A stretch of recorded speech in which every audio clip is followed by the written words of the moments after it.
मैं आपको एक कथा सुनाता हूँ और इस कथा के माध्यम से आपको ये बताने की कोशिश करता हूँ कि अगर आप किसी दूसरे का सहारा लेते, सहारे में बैठे रहें कि ऐसा होगा, आपका वो काम कभी पूरा नहीं होता। बाबा तुलसीदास ने भी कहा है कि कर्म करने से ही ये कर्म प्रधान दुनिया है।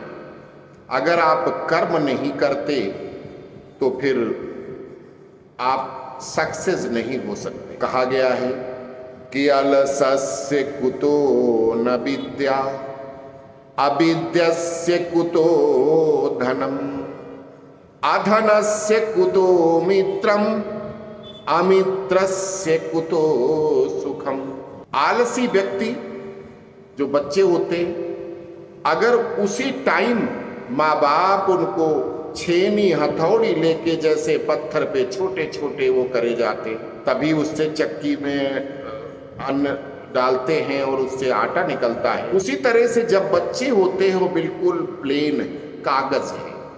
अब उस कागज पे आप लिखोगे, अच्छी बातें लिखोगे तो वो अच्छे शास्त्रों में गिनती उसकी होगी, उस पे बुरी बातें लिखोगे तो वो बुरी तरह के कहे जाएंगे, लेकिन लिखा तो कुछ ना कुछ जाएगा।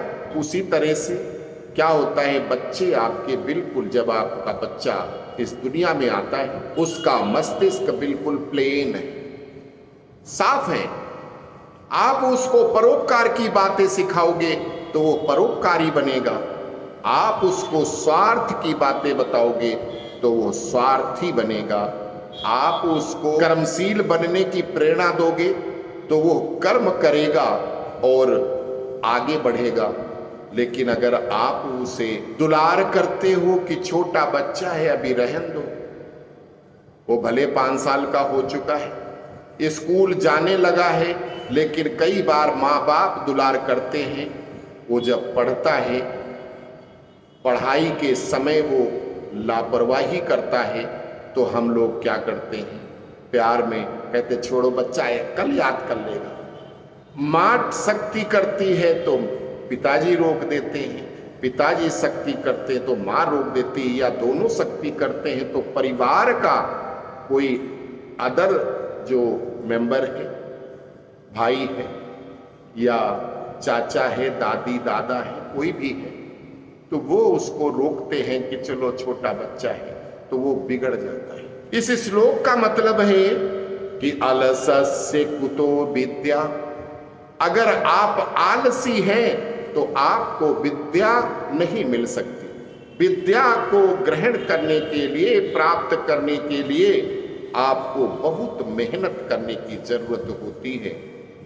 ये आलसियों के बस की बात नहीं है, तो उनको कहते आलसी को विद्या कहाँ। आलसी है, आज चलो कल पढ़ लूंगा, आज छोड़ दो, खाया पिया सो गए। तो जब एक दिन छोड़ देते हैं तो अगले दिन फिर कहते हैं कि अच्छा छोड़ो, कल याद, आज छोड़ो, आज तो ये काम कर लेते हैं यार, कल कर लेंगे, और वो कल कभी नहीं आता और तब तक जनवरी का महीना आ जाता है। तो क्या कहते हैं, जनवरी जान ना पड़ी, जनवरी जान ना पड़ी, फरवरी फुर्र से उड़ी। और बस मार्च में तो एग्जाम है, पहले वीक में ही मार्च एग्जाम शुरू हो जाते हैं, तो जनवरी पता ही नहीं लगा और फरवरी उड़ गई और अब आ गए सिर पे एग्जाम। तो वो बालक रोता है क्योंकि उसने आलस किया था। ये एक उदाहरण के रूप में बताया कि सिर्फ विद्या का ही नहीं है, और भी बहुत सी चीजें हैं जिसमें आप अगर आलस्य करेंगे तो आलस्य करने के बाद आपको कुछ नहीं मिलने वाला। तो अलसस्य कुतो विद्या, आलसी को विद्या कहाँ। अविद्यस्य कुतो धनम, अब आपने कोई विद्या सीखी नहीं, कोई गुण नहीं सीखा, तो आप धन कैसे अर्जित कर पाएंगे।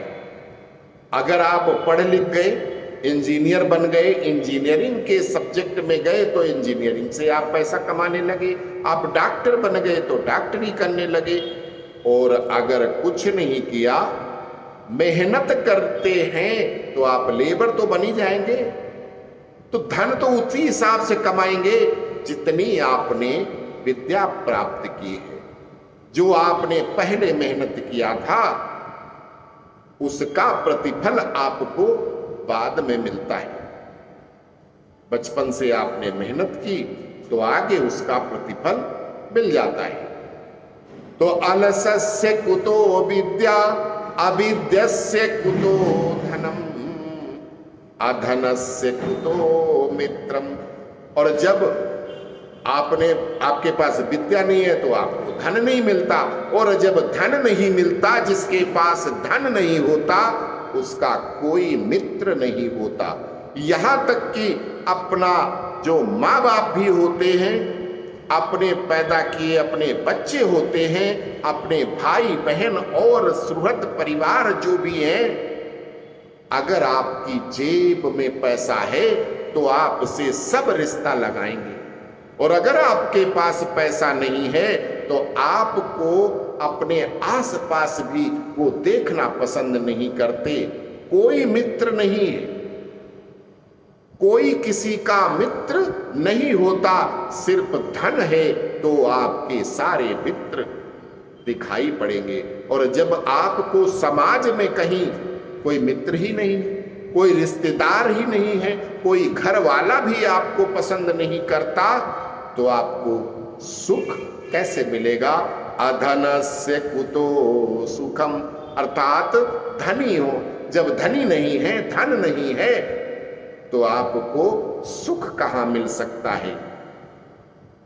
यही बाबा तुलसीदास ने एक चौपाई में कई श्लोकों का सार कह दिया। क्या? कर्म प्रधान विश्व करी राखा, कर्म प्रधान विश्व करी राखा, और जो जस करई सो तस फल चाखा। पूरा विश्व जो ईश्वर ने बनाया है वो सब कर्म पर आधारित है। आप जैसा कर्म करते हैं उसी के अनुसार आपको प्रतिफल मिलता है। यही बाबा ने आपको समझाया है। जैसा आप कर्म करोगे वैसा आपको फल मिलेगा, जैसा कर्म करोगे वैसा फल देगा भगवान। ये है गीता का ज्ञान। कर्म के अनुसार ही सब फल मिलता है।